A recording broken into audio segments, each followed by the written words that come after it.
Hello बच्चों, let's read the question. The question says identify A, B and C in the given citric acid cycle. Question में हमें citric acid cycle given है, हमें इस cycle में A, B और C को identify करना और given options में से एक correct option को choose करना है. सबसे पहले देखते हैं इस question में हम key concept को. In this question हमारा key concept होगा citric acid cycle. Citric acid cycle को हम commonly क्या बोलते हैं? क्रेब्स साइकिल या हम इसे कह सकते हैं tricarboxylic acid cycle. Citric acid cycle is a part of aerobic respiration. अब एरोबिक रेस्पिरेशन का जो फर्स्ट स्टेप होता है विच इज ग्लाइकोलिसिस, तो ग्लाइकोलिसिस का प्रोडक्ट है पायरुवेट.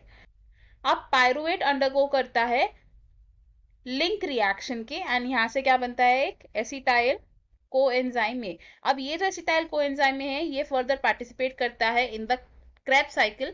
कैसे करता है देखते हैं. तो सबसे पहले हमारे पास क्या प्रेजेंट है? ऑक्सालो एसिटिक एसिड है. It is oxalo acetic acid. Oxalo acetic acid combine करता है एक 2 carbon compound acetyl coenzyme A के साथ एंड एक कंडेंसेशन रिएक्शन की वजह से एक 6 कार्बन कंपाउंड बनता है which is citric acid. Citric acid further convert होता है into isocitric acid. Isocitric acid में होता है डीकार्बोक्सिलेशन रिएक्शन जिससे एक कार्बन डाइऑक्साइड रिलीज हो रहा है और NAD प्लस कन्वर्ट हो रहा है इनटू NADH2 जिससे एक 5 कार्बन कंपाउंड बनता है which is alpha ketoglutaric acid. Alpha ketoglutaric acid में फर्दर एक डीकार्बोक्सिलेशन रिएक्शन होगा एंड NAD प्लस कन्वर्ट होगा इनटू NADH2 और सक्सिनाइल कोएंजाइम में बनेगा which is a 4 carbon compound. Succinyl coenzyme में फर्दर कन्वर्ट होता है इनटू सक्सिनिक एसिड जिसके दौरान एक GDP मॉलिक्यूल कन्वर्ट हो जाता है into GTP molecule. Succinic acid convert होगा जब फ्यूमरिक एसिड में तो FAD कन्वर्ट हो जाता है इनटू FADH2. अब फ्यूमरिक एसिड मैलिक एसिड में कन्वर्ट होगा और मैलिक एसिड इवेंचुअली कन्वर्ट हो जाएगा इनटू ऑक्सालो एसिटिक एसिड. जब मैलिक एसिड कन्वर्ट होता है इनटू ऑक्सालो एसिटिक एसिड तो NAD प्लस कन्वर्ट हो जाता है इनटू NADH2. तो हमने क्या देखा? ये है हमारी क्रेब्स साइकिल. अब इस क्रेब्स साइकिल में ए पार्ट क्या है हमारा?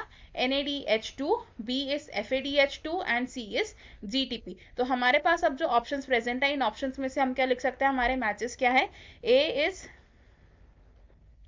NADH2, B is FADH2 and C is GTP.